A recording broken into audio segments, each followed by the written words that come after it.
हे असे करून घ्यायचं. हे वरी असं स्वस्तिक काढायचं.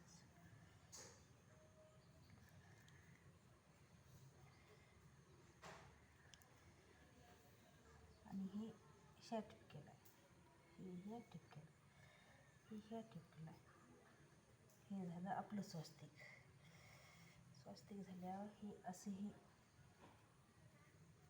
विरी काढून घ्यायची.